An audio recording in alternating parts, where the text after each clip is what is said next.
Assalomu alaykum. Okalar, mana bugun ertalabdan savdomiz bo'ldi.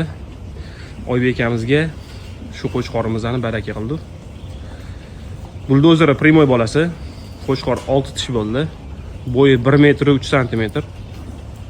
O'ta yirik narsa, maşallah. Kecha Samarqandlik akalarimizga Bahodir aka rozi bo'lasiz. 2,5 mingga bermagan edik.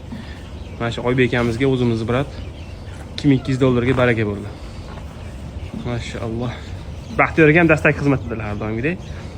Aka, qo'chqorni Hisori Sog'luga qo'shgani oldilar. O'zi Hisori Sog'luga olgan edilar mendan.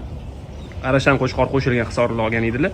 Bolani yaxshi berganligi uchun Xudo xolasa yana shu Hisori Sog'luga Arashan qo'chqor qo'shishni maqsad qildilar.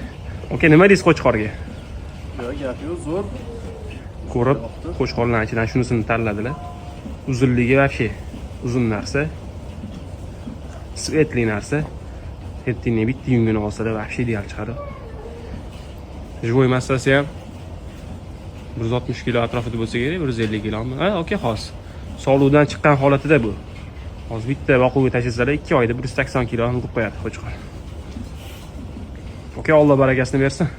Yaxshiligiga boqing. Rahmat. Mabodo shu qo'chqorni bolalari kimdirga qiziq bo'lsa, menga aloqaga chiqsanglar, akamning nomerlarini beramiz. Keyingiga Xudo xolasa shu qo'chqor bolalari tushadi.